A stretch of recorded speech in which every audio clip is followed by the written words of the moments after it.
Good morning. You're tuning in to the Afterdark studio, the Afterdark Spotlight. My name is Donnie Hammonds. Today I have a special co-host, David Garrett Arnold. And today we have Evan Williams and the Chasers. So the Chasers, he's still chasing them. They're not here today. So today we have Evan Williams. I left them at home. Yeah, left them at home. So we're excited to have him on the program. Like I said, I've been following his band a little bit on Facebook and TikTok and all the social media and stuff like that. So it's good to have him in here. So welcome to the podcast today, Evan. Yeah, thanks, guys. Thanks for having me. It's pretty cool. This is a second podcast I've done, but I want to do a lot more. They're pretty fun.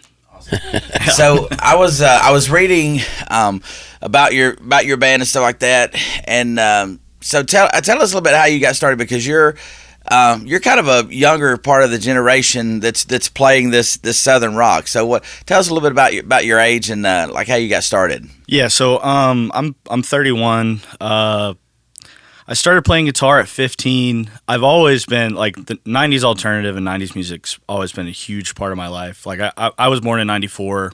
I grew up with my mom, listened to all the 90s hits. So it really stuck with me. Like my favorite band was Weezer. They're still in my top 3, but like Weezer's one of my favorite bands, but I also loved classic rock like Kiss. That's another one of my favorite bands. And then I've had a pretty weird musical journey. Cuz when I first started, I was really into like singer-songwriter folk stuff and like more country-esque things. And then I did that for a long time. And then I didn't even know I was going to be a good rock singer until 2.5 years ago when we started a band. Like I hadn't been doing rock singing at all. So it kind of all just came together. Awesome. So 94. Well, what was that? Tell us about that moment when you went, whoa, I can do this. Or yeah, so it was kind of funny. My lead guitarist, his name's Evan as well. We're both Evan. We've been best friends for like 10 plus years. We met at work. But he was doing a Zoom band with his dad and brother, and like that kind of fizzled out. Like they recorded a bunch of songs and then kind of just lost traction, and he was kind of like bummed out about it.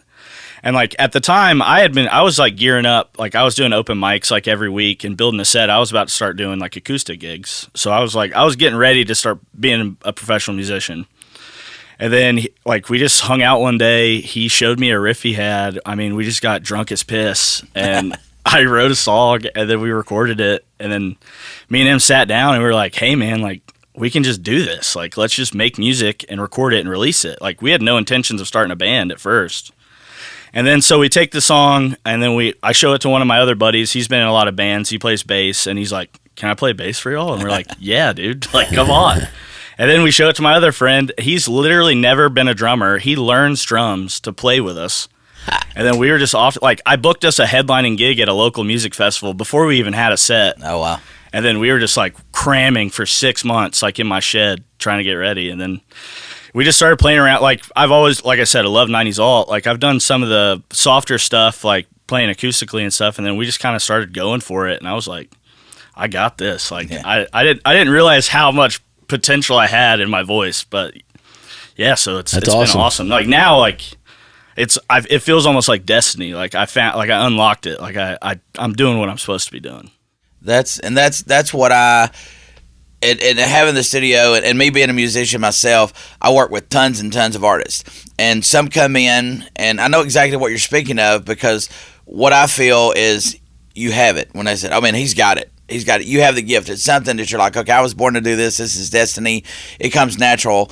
It's not forced. Some people, I guess, like, I want to sing. I want to play guitar.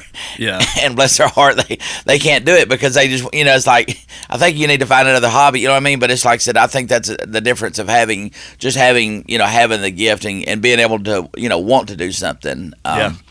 But I didn't even know I could sing until I learned to play guitar. Like, I figured that all out at once. I was like, oh, shit. Like, okay. Like, and then I was off to the races after that. Yeah. Yeah. Well, that's how, I didn't sing. I started playing guitar and didn't have anybody sing in our band and stuff like that. I say my band, me and my buddy down the street was, just jamming his garage. He'd play drums, and it's like, we don't have anybody to sing. And he's like, you sing. And I'm like, I don't sing. You know what I mean? It's like, how do I learn to sing? And so it just, it progressed to where, I started doing it. But so you were talking about like your friends and everybody. So y'all do have a sound. Like I was listening to some of the stuff, like head spinning and stuff.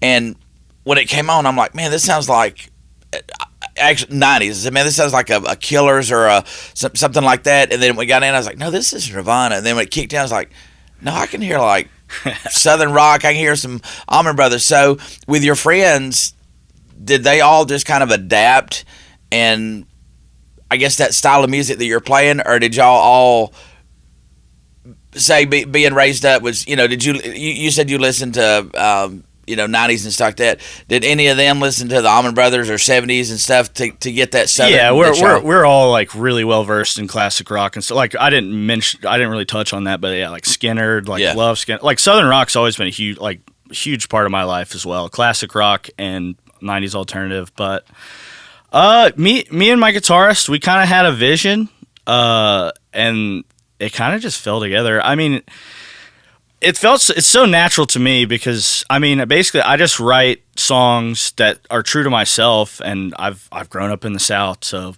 that's where all that the Southern embellishment kind of just comes from my point of view, and then that's the way to do it. We're just trying to make cool rock music. Yeah, and I can hear that. I mean, like I said, I heard Headspace. I was like, man, this is like Nirvana, and then it goes into no, this is like Southern, and y'all fuse the two together. So that's awesome. So. Because I like I said, I like a variety of music and everything as well. Yeah, like subgenres are so cool. Like you can blend anything, and like if you do it right, it's gonna sound awesome. Well, it's not unusual as a musician to like a particular kind of music and not play in a band that plays that kind of music. Yeah, for sure. You could be an opera singer, but you're playing in a rock and roll band, but you really love opera or whatever. But how do you feel about your relationship to music? And do you feel like this band is a real outlet for your passion, or would you rather be playing bluegrass or something like that? Oh, it's definitely an outlet for my passion. I was talking to my bass player the other day before it was just me and him standing there. We were about to start practice, and I was like, man, I don't think I can ever go back to not having a band. Like, I can't. Like, I don't. If you guys leave, I'm starting another one. Basically, I was like, I can't go back. So, yeah, like it felt like the missing piece. Like, I took a big hiatus. I had like a lot of writer's block and just like kind of lost my passion for it in my 20s. And I was just kind of just philandering around, searching for hobbies and all kinds of stuff. And the whole time, music's just sitting there.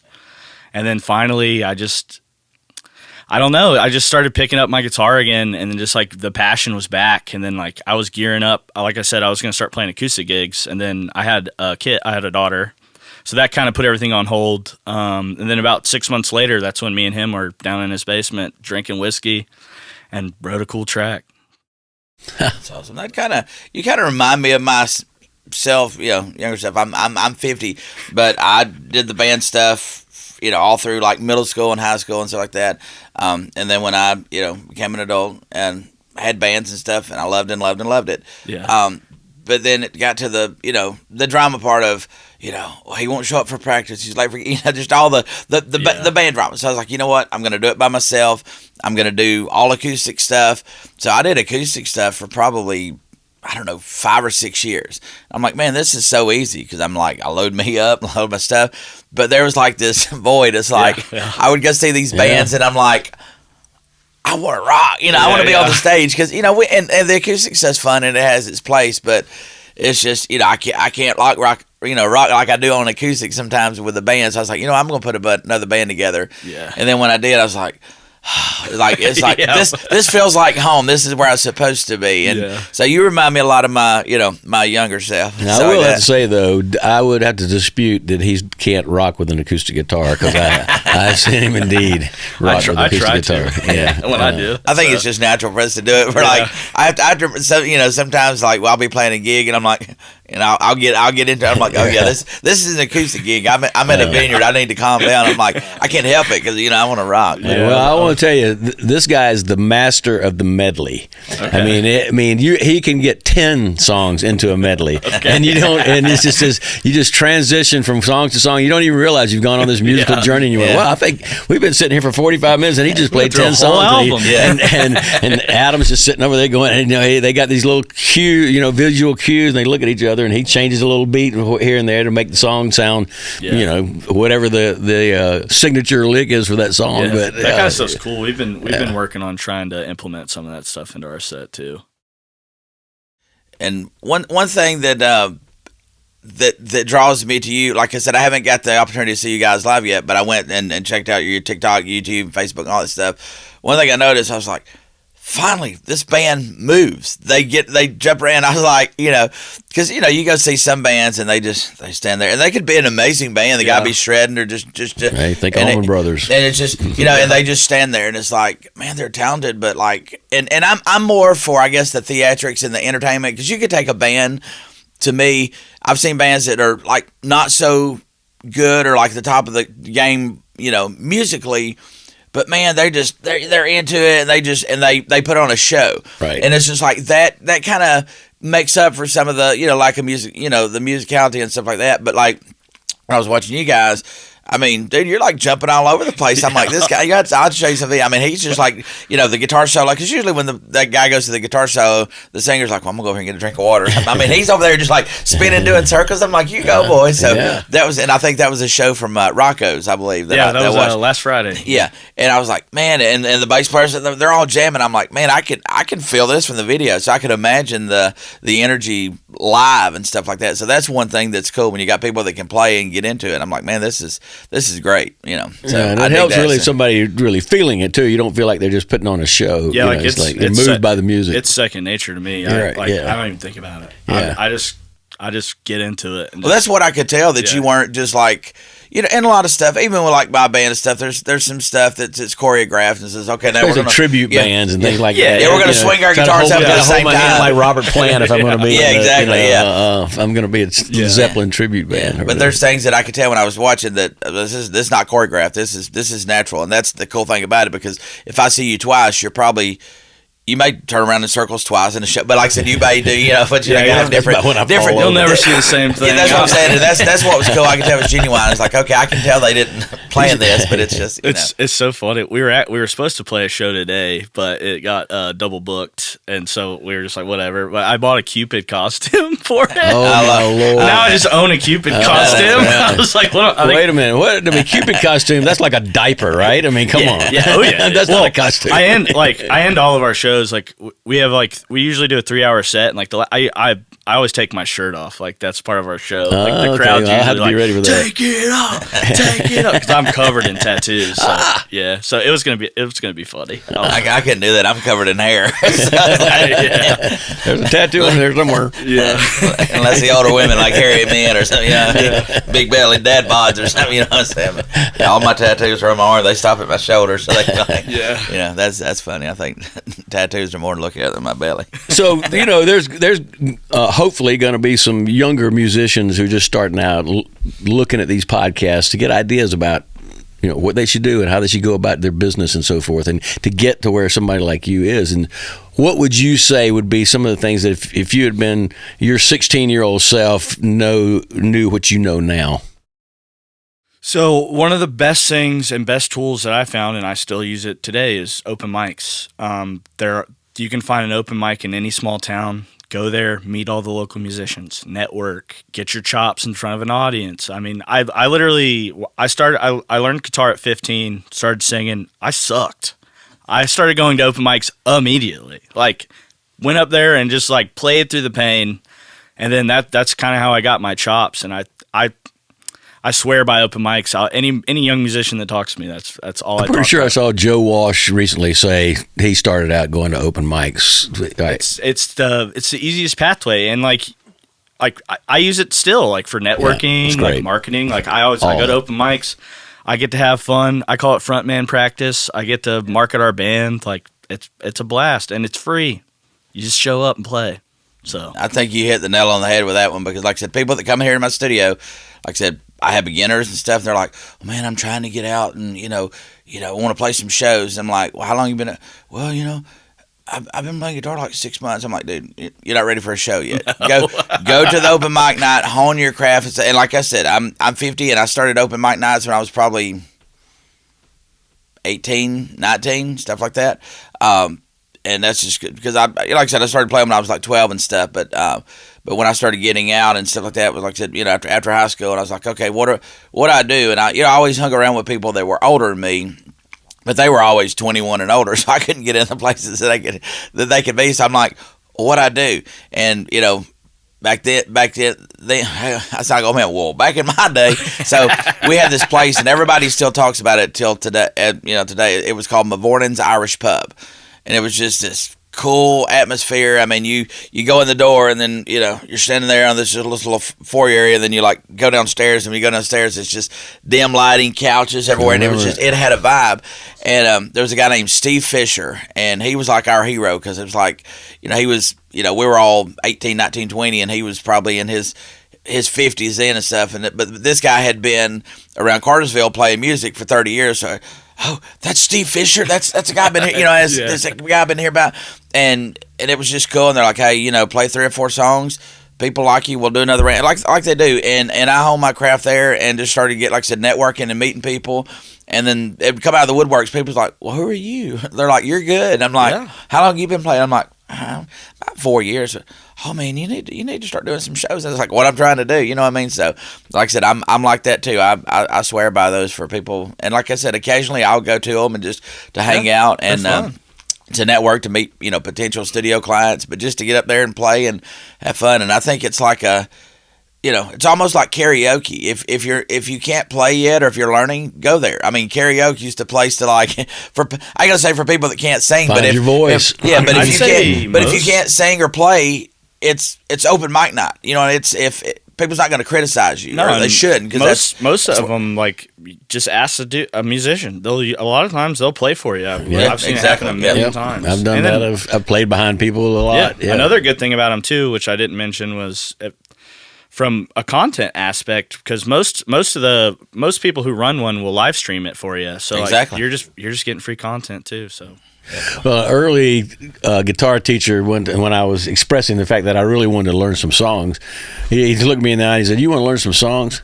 Get a gig. You will spend your every waking moment trying to learn enough songs to play the gig." So that may be another way to inspire some of these people who are coming up and sing. That's how we did it, man. I booked us a gig 6 months out. And I was like, "Here we go. We got 6 months. You gotta get ready. We don't even have a band, but we got a gig." So and I think probably Cream or something probably started about like that. Just 3 guys came together and went, "Hey, Yeah, we did it. We were getting together sometimes 2-3 times a week. Oh, that's great. Yeah, that's one thing that I see, not just new musicians, but people, just all ages and stuff like that. The drive and the motivation and stuff like that. Nowadays, it's like, several months ago I was looking for a bass player, and people was like, "Send me the set list. I'll learn the set list and I'll come play the gig." I'm like, "No, I don't want a for hire guy. There's so many for hire guys." I'm like, I want a bass player, like my bass player, so we can work on things like that. And today it's just, people are playing in 5 different bands, and you have to juggle schedules, and it's just like, I'm old school. I'm like, I'm used to this. This is my band. You're gonna see these same 3 guys, or we're a 3-piece for a minute, and because there was a time over the past couple of years, like about every show I'd have a different bass player, and I'm like, "Who's playing bass tonight?" I'm like, "Right, that's true." Who are we gonna see tonight? They're like, I was like, "You got a good one now." We just got a new drummer a few months ago, and I ran in the same thing, but we got really lucky and found a guy. I went to high school with him. We were in when we went to high school, we had a class called Garage Band. You literally you would form a band and perform songs just a grade. But he was in there. We knew each other loosely, and he fit right in. It was perfect. The stars aligned. I was starting to get a little squirrely because we had a bunch of gigs lined up. But it all worked out. Right. Well, tell us about your gear. What have you sort of evolved your gear over time, and what are you playing these days? I'm pretty bare bones, so I'm definitely more of a vocalist than a guitar player. But I've been really working on guitar, learning music theory and stuff, which has helped a lot. It's opened up my songwriting tenfold. It will. But I play a Gretsch hollow body, and then I just use funny enough, it was literally yesterday. I finally built a custom patch. I have a little GT1 processor. But so I used to just play acoustic, and now I've graduated to electric. So we're getting heavier by the day. It's good. Yeah. But now you playing through a particular amp, or so just PA? You going direct to I usually go DI. Okay. I just started using this pedal our last gig, basically. Oh, yeah. Okay. I would just go up until I got, even with the Gretsch, I would just play it like an acoustic guitar, basically, just coming straight out the PA. Yeah. Yeah, and I've put a little sauce on it now. So. Yeah. What about when you go out and play? What are you using in the way of PA and head and all that? So we have stuff? a PV head and just 2 PV speakers, and then like basically we take all our merch sales and we just invest that into new sound equipment. Like we just got a floor monitor. Yeah, we're working on getting some. Like right now we're saving up for in-ears. So like we're just slowly gonna piece together a really cool PA. Yeah, we're pretty rough and tumble, but like we put on such a good show that it doesn't matter. But then that's my point is exactly that, is that, you just go out and do what you're passionate about, and all those other things will fall into place as you go along. It'll figure itself out. But yeah, you don't have to, you don't have to go out with, top of the line gear. No, just get something to get your sound out to the audience and then grow it from there. But PV, you can't go wrong anyway. I grew up on PV in the church funny. and places like that. We had a PV head. It was my guitarist's older brother's. It was like a PV head from like the 80s. It's probably the one we like use at church. Built like a tank. Yeah, right, exactly. It was still working. We were running out of inputs. Forward. Yeah. I can't. We were at practice one day, and I went to go pull the mic out, and the whole plug came out. I was like, all right, we need a new PA. I can't tell you how many times times I've started up, to how many times I've upgraded. You can probably go back on my Facebook Marketplace last, 20 years or whatever. I think I have some of his cast-offs too. Yeah, it's like I'll call my buddies, hey, I'll upgrade that, and same thing for studio gear and stuff like that. It's like, man, like I said, you do what you can at the moment, and then you work and grind, make some money, and just You upgrade. Upgrade from there and stuff like that. Well, and of course, if it's your business now, it's an investment. And actually, if you do the right things as far as organizing yourselves, you can charge some of that stuff off. Especially if you play at a place where you're probably getting 1099s from some of the places where you play, because you play so often the same place. Yeah. So you gotta. That's when I realized you got to share it with the band, because hey. That's when I realized it turned into man, this is fun. I'm like.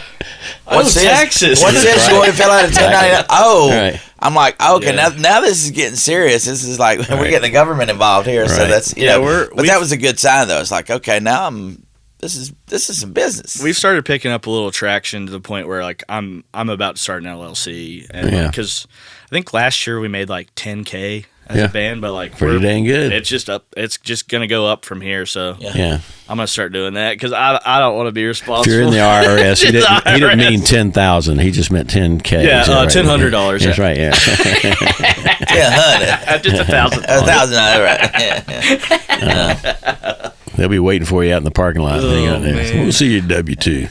Yeah. You're gonna pull up your cell phone. It's gonna be like, have you filed your taxes? It's amazing what your phone picks up. And we were talking about something yesterday in the studio. I don't remember what it was, but I think it was talking about like 414 microphones, because we'd looked at somebody recording guitars, and I went on my phone. It's like Sweetwater Special, AKG. I'm like, dude, it's like so creepy, dude. It happens all the time. Yeah. Well, have you guys developed any kind of online presence, and tell everybody how to find it? Yeah, so I'm going hard on social media. TikTok, I've been growing our TikTok like crazy. I really started doing it like regularly and consistently like in October. We went from 500 followers. We're almost to 3,500 right now. Oh, wow. And then our Facebook, it's almost at 1,200. So like I post a lot. So I make memes. I post our videos of us playing. So like it's a pretty good variety of content. But our website's ewandthechasers.com. That's got links to all our socials, but we're just EW and the Chasers on pretty much everything. EW and the Chasers. Yeah, we'll share those links and stuff too. Yeah. But so now it sounded to me like you just described a little bit of a recipe, and I think that's really what people are looking for when they come to listen to podcasts. Tell us a little about your recipe for that. You said a lot of content, lots of posts, memes. Talk about that. Yeah. So really, it's as sad as it is. You got to get in the algorithm, and the best way to do that is to just be consistent. So the algorithm of TikTok, like I started trying to post every single day, and I've been pretty consistent for the past 3 months, and I've had a lot of good results from it. Also, like if you want to, there's paid advertisements. You can pay for an ad and push it out. there's a lot of like there's engagement lives where like it's a lot of like bands, like people trying to monetize their TikTok, like just a full spectrum of people from across the board. You can go in there and they're just trying to find people to follow and support each other. So that's an easy way to get yourself out to ears. And so then, connecting to other influencers is what you're saying. Yep. And then you can start collaborating. Like we've had a lot of people start using our songs for their videos just from me being on there. I go on there, comment, like just be active on there. Comment. Doesn't even matter if you comment anything, like a fire emoji, like just be active on there. But yeah, and then it's been crazy. Like I've had so many crazy opportunities come from TikTok. And then another cool thing, we just did it. We hit 3,000 followers a few weeks ago. We're already almost at 3,500. But I did like a little raffle post. So it's like if you like and repost this, I'm gonna enter you in a merch raffle. And like I'm sending T-shirts to 4 different states. Oh, that's awesome. Yeah, awesome. Yes, it's pretty cool. Just I'm always thinking of little stuff like that. I'm a little marketing ninja. I call it guerrilla marketing. Yeah, well, that's good to have somebody in the band that foresees that, because like I said, my band, like I said, I just give them one responsibility: to show up to the gig, know the songs, and play, and you get paid and stuff like that. So I try to take care of all the PA, make sure we got everything we need, take care of all the marketing and just all the stuff like that. Sometimes it gets overwhelming stuff, but I'm very OCD and ADHD. Yeah. And it's like I feel like if I don't do it myself, it's not going to get done the way I want to do. It's like my wife with cleaning the house and stuff. I'm like a neat freak. She'll clean and clean and clean. It's like, I'm like, what's that? She's like, good Lord, and like I said, so I'm like that about everything. I guess it could be a curse or a blessing sometimes. I'm in the same boat as you. I enjoy it. Like you said, sometimes it does get overwhelming, but like I just need them to show up and play. I'll handle the rest. Exactly. Yeah. Come on, I know that it's done. You know what I mean? It's like, yeah. Yeah, because I do all our booking. I run all our social media. That's all me. that stuff. Yeah, so you're like a mini me. Like, yep, yeah. It's funny enough. I saw you for the first I was like this is looking into the future. Like this is gonna be me in 20 years. We kind of look alike. Well, like I said, I grow a beard sometimes, so you can be my son or something. Yeah. That's great. And then I find out you love Kiss, which is crazy because that's one of my favorite bands. Yeah, so it's that's like wild. Love would be a little bit of a understatement, I think. Yeah. Now, what was your mom's name? No, I was kidding. Easy. No. But now we were talking about off camera. So when people hear your music and stuff, like I said, we'll share links to that, and we're going to share some songs during the sponsors segment. But so you guys are independently, like I said, you're promoting yourself, doing all your marketing independently. So you're also producing and recording your albums and records independently. Tell us about that, because I was trying to rope them into some studio business. I'm like, hey man, welcome to the studio. You need to pay some records. Like, well, we got our own. I'm like, that's cool. Tell me about that. So what's So it's been fun, and I mean we may go to a studio eventually, but we've just kind of been piecing it together. Like we need to get in the studio now. Like we released 5 songs last year. We've just been I've been promoting those all year long, and then I've written like 15 songs in the last 3 months. Like we just got to get in the studio. We basically have a whole nother album ready to go, but we're talking about kind of getting away from trying to even do like an album, because the way people listen to music now, we're thinking about we're just going to release singles. Mm-hmm. Just promote a single and release it, because there's no, like you guys are a little bit older, and I mean I grew up with CDs and stuff, and like you buy a CD, you listen to the whole album. People don't listen to music like that at all. They don't. They may find one song from a person and never hear anything else from them. Yep. My wife's like that. It's crazy. Her playlist is insane. Yeah. Right. That sounds like mine. And that's say eclectic is a better word, too, especially when you're talking about your wife. Yeah. Oh, she's not insane. Just the playlist. I mean, that's the way he and I. So David started out being a studio client. Yeah. And now he's just. I don't even consider him a studio client. I got a buddy coming to say he's a friend now. You know what I mean? Yeah. It's more than that. Like I said, and I have people that are studio clients, they're clients and stuff. But I have people that can become friends. But like I did that too. I used to release. I was like, okay, I got to write 10 songs so I can release this album. And it's like, and then he did several things like that and released albums, and we're like, we don't have time. We don't want to wait like 6 months to get an album done. So like I said, we started doing singles and just cranking them out now. It just like like 60 or something like that.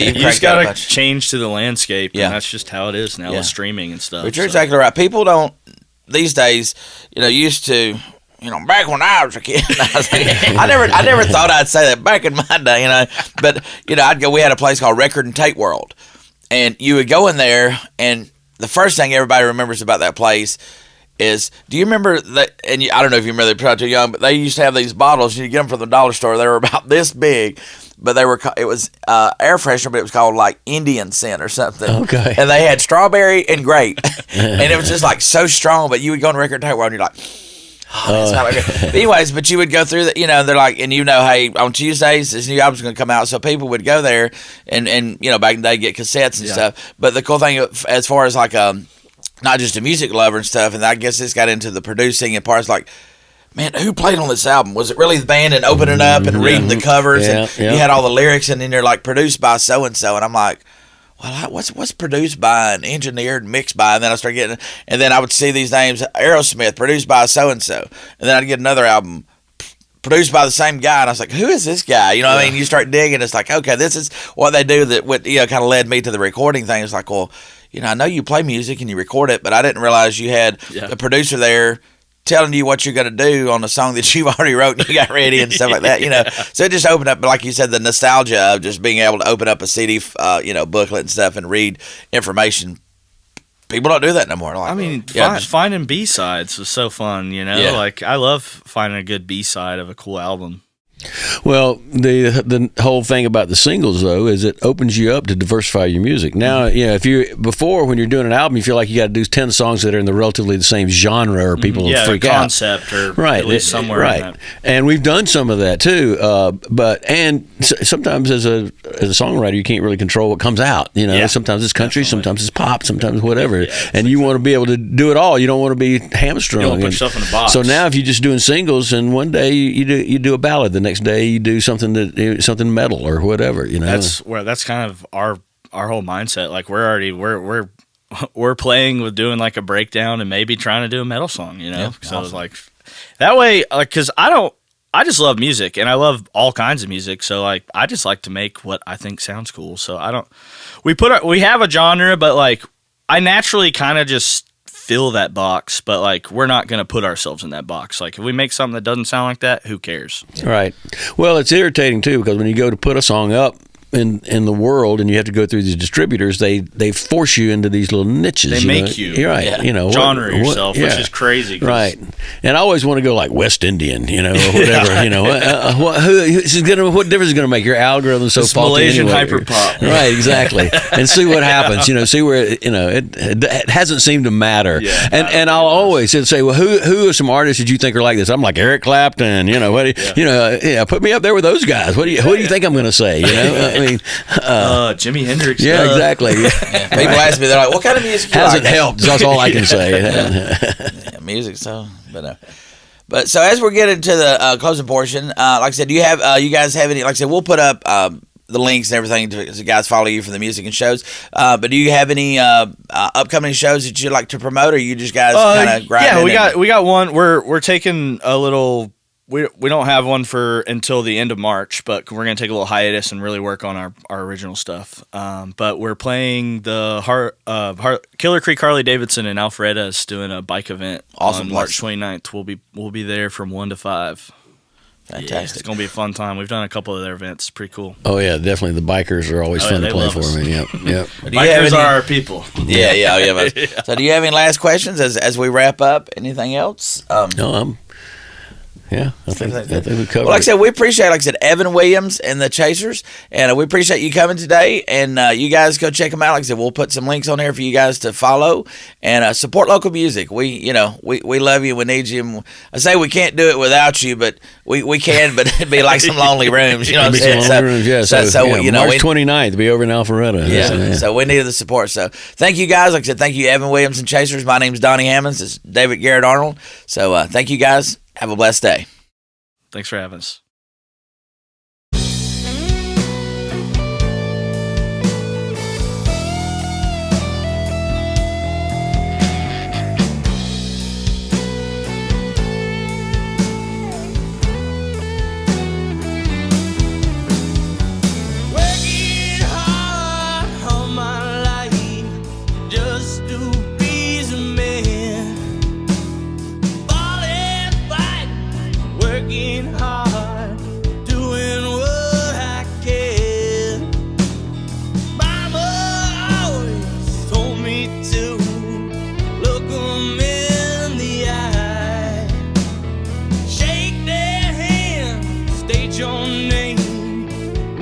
will tell.